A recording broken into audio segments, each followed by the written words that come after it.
অনেকের কাছেই অপরিচিতর মতো আজকে এমন একটি আমি এখন দাঁড়িয়ে আছি। গাছটির নাম হচ্ছে করম চা। আসলে সচরাচর গাছটি দেখা যায় না। একটু ক্যামেরাটা আগে নাও তো একটু। হ্যাঁ, এই যে এটি হচ্ছে করম চা। আসলে এটি সচরাচর দেখা যায় না, তো এটি গ্রামগঞ্জে পাওয়া যায়। এটি বাজারে আমি যতটুকু জানি এটি হাট বাজারে চেরি ফল নামে এটা বিক্রি হয়। আসলে এটি খেতে অনেক সুস্বাদু।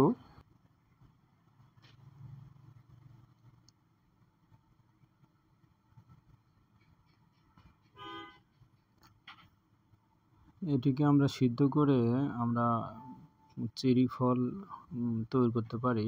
এজন্য আমাদের এটি আগে করে গাছ থেকে সংগ্রহ করে এটিতে ভিতরে এক ধরনের বিচি আছে, এটাকে আমাদের আলাদা করতে হবে।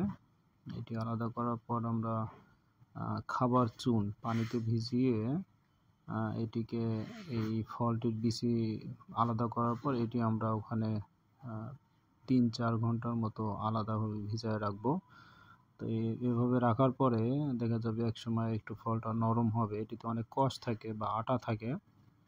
তো এটি আলাদা হওয়ার পর আমরা এটি ভালো করে আবার কড়াইয়ের মধ্যে পানি দিয়ে চিনি দিয়ে আমরা আলাদাভাবে একটু গরম করে নেব। গরম করে নেওয়ার পর আমরা ওই পানিটা এই চেরি ফল যেগুলো আমরা আগে থেকে পরিষ্কার করে রাখছিলাম বিচি বের করে, তো এগুলো আমরা আবার ওই গরম চিনি এবং পানি যেটি আমরা ফুটায় রাখছি সেটির মধ্যে দিলে পরে তো এটি 15 মিনিটের মতো দিলেই হবে। 15 মিনিট জাল দেওয়ার পর আমাদের দেখা যাচ্ছে যে এটি খাবার উপযোগী একটা ফলে পরিণত হবে।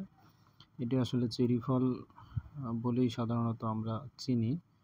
এটি আমাদের স্বাস্থ্যের জন্য অনেক উপকারী একটি জিনিস। আমাদের এটি ভিটামিন সি পর্যাপ্ত পরিমাণ রয়েছে। এটি আমাদের খাবারের রুচি আনতে সহায়তা করে। তো আমরা এটি ট্রাই করে দেখতে পারি। এবং আসলে অপরিচিত ফল হলেও এগুলো আসলে আমাদের বাইরের দেশে বেশি জনপ্রিয়, আমাদের দেশে অতটা জনপ্রিয় নয়।